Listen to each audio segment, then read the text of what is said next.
Hello, you're welcome to Parenting with Ease. My name is Mojisa Lashitunde. I'm a parent coach and I'm a sexuality educator.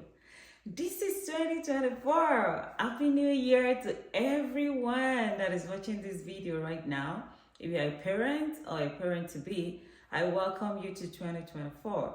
It shall be a beautiful year for me, for you, and for our families as a whole.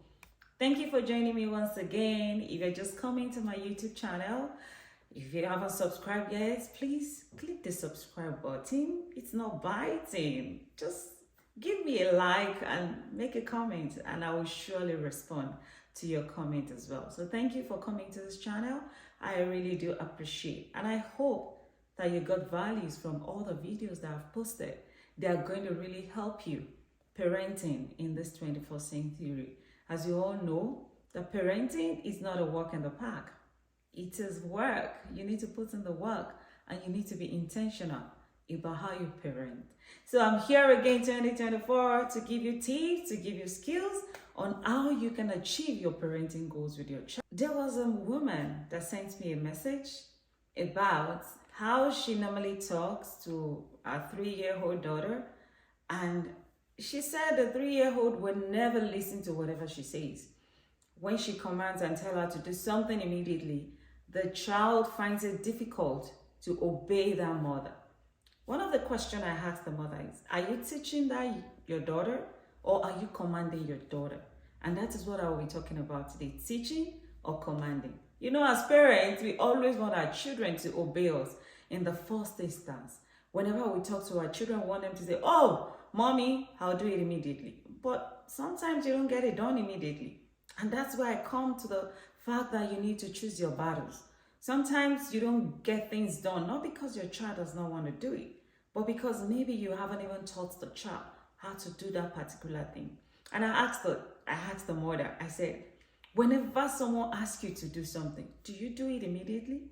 Sometimes even in the office where we work, in our businesses, do we do things immediately? Let's look inward and let's check ourselves, because we always put the battle with our children, saying that my children they're so rude, my child wouldn't listen when I talk. But do you teach your child or do you command your child? Let's look inward.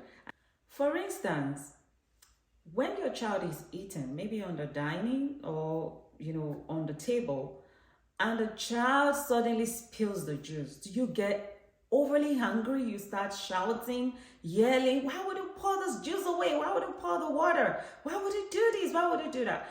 In the first instance, you scared our child.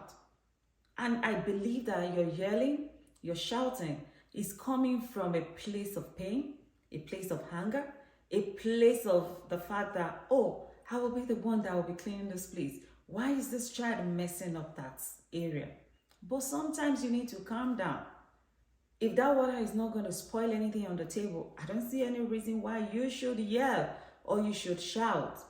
I think what you need to do is take that child to the kitchen, get a napkin, give your child a napkin, both of you go to the table and clean that place together. I think you're teaching that child at that point in time that when something like this happens, this is what you do. We all make mistakes. Don't let us take the mistakes that our children make. Don't let us take it personal. Because most of the time we're coming from a place of hunger. We're coming from a place of pain. The fact that I will be the person to be cleaning this place where the child spilled that drink. It gets us angry. But you need not to be angry. It gives you a teaching time for you to give your child some little lessons about how to wipe things off the table, not necessarily getting hungry, because your emotions can actually overwhelm you, and sometimes it leads you to even spanking that child, which could be unnecessary. So as parents, let's calm down. Let's calm our emotions. Okay, try to just calm down, talk to your child, take that child to the kitchen, get a napkin for the child, and try to clean it up the next time. And as you're doing that, tell your child that next time something like this spills, make sure you get a napkin and wipe it off. You have already taught that child. You did not command that child. And the lesson almost always sticks. Well, it sticks most of the time because that child knows what to do next time. Another instance or another example that I will be giving is about children that play with toys. If you have kids that you buy toys for at home, I think most time when the children finish playing with their toys, parents find it difficult for these children to pack their toys and keep it safely. What you can do at that point in time is to bend down with your children, pick up these toys together. And as you're picking up the toys, you can ask the child, why do you think we are picking up these toys? Just to make your child to think critically. I'm sure the child will answer you, oh, because you want us to keep it away. Some children might even say, oh, because you don't want us to play with it anymore. But you can remind them that we're picking these toys, number one, so they don't get missing. Number two, so they don't cause injury to anyone and to themselves as well. You are teaching those children. You're not yelling, you're not angry, but you're showing them how to do it next time after they are finished playing with their toys. What I find funny is that many parents think once they have done it once, the next time the child will bring out the toys, the child is going to do the same. No. The second time, the child might also leave the toys unattended to. You can also do this again. You teach that child again. How many times have they taught you mathematics in school and you get it once?